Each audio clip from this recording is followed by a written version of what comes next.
आणखी एक मोठी बातमी सर्वसामान्यांच्या दृष्टीने महत्त्वाची। जळगाव सुवर्णनगरीमध्ये आज सोन्याचे दर आकाशाला गवसणी घालू लागलेत। 24 कॅरेट सोन्याने जीएसटीसह तब्बल 99,400 रुपये या उच्चांकी पातळीवरती मजल मारली आहे। येत्या काही दिवसात हे दर 1 लाखांचा टप्पा सहज पार करतील असा अंदाज सोनं व्यावसायिकांनी वर्तवलाय।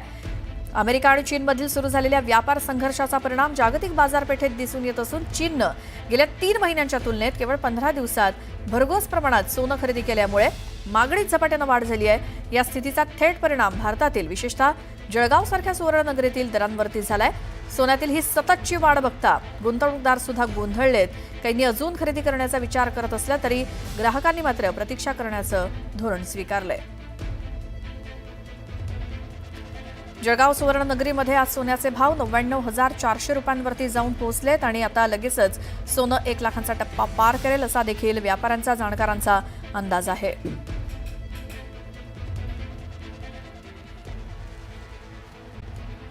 सुरुवातीला एक मोठी बातमी बघूयात। नॅशनल हेराल्डच्या घोटाळा प्रकरणी काँग्रेस पक्षाच्या विरुद्ध आज भाजपकडून आंदोलन केलं जातंय। मालटेकडीपासून ते श्यामनगर चौकापर्यंत प्रतिकात्मक प्रेतयात्रा काढत काँग्रेस भवनासमोर आंदोलन करण्यात आलं। तर काँग्रेस भवनाबाहेर काँग्रेसचे कार्यकर्ते उपस्थित आहेत। ते आमने-सामने देखील येण्याची शक्यता आहे। त्यामुळे पोलिसांचा मोठा बंदोबस्त तैनात ठेवण्यात आलेला आहे। अमरावतीमध्ये काँग्रेस आणि भाजप आमने-सामने आलेत। श्यामनगर ते काँग्रेस भवन वाहतुकीसाठी हा रस्ता बंद ठेवण्यात आलेला आहे। या आंदोलनामध्ये युवा मोर्चाचे प्रदेशाध्यक्ष अनुप मोरे आहेत। यावेळी भाजपचे पदाधिकारी उपस्थित असून काँग्रेस विरुद्ध घोषणाबाजी सुरू आहे। काँग्रेस भवनाच्या पूर्वीच पोलिसांनी काँग्रेस भवनाच्या अलीकडेच भाजपच्या कार्यकर्त्यांना पोलिसांनी अडवलं। त्यामुळे भाजप कार्यकर्त्यांनी ठिय्यास आंदोलन सुरू केलंय। अधिक माहिती आपण घेऊयात आमचे प्रतिनिधी संजय शेंडे यांच्याकडनं। अमरावतीमध्ये काँग्रेस आणि भाजपचे जे कार्यकर्ते आमने-सामने आले, काय होतं निमित्त आणि काय परिस्थिती?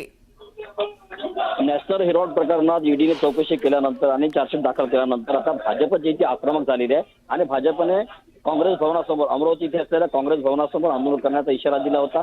त्या पार्श्वभूमीवर पोलिसांनी देखील काँग्रेस भवनाच्या बाहेर काँग्रेस भवनाकडे जाणारे जे दोन्ही रस्ते होते त्या दोन्ही रस्त्यांवर बॅरिकेडिंग केलेलं होतं आणि बाळटिकडीच्या बाजूने जेव्हा भाजपचे कार्यकर्ते आले यावेळी त्यांनी सोबत प्रेत यात्रा देखील काढलेली होते आणि अजूनही हे कार्यकर्ते बैठक सत्याग्रह करत आहेत आणि काँग्रेस भवनाकडे जाऊ देण्यात यावं यासाठी काँग्रेसचे भाजपचे जे कार्यकर्ते होते ते आग्रही होते आणि काही काळ भाजपचे कार्यकर्ते भाजप युवा मोर्चाचे कार्यकर्ते आणि पोलीस यांच्यामध्ये झटापट देखील झाली। अजूनही भाजपचे कार्यकर्ते जे आहेत ते पोलिसांनी भाजप कार्यकर्त्यांचा हा मोर्चा जो आहे हा जवळपास 300 ते 400 मीटर आधीच थांबवून ठेवलेला आहे।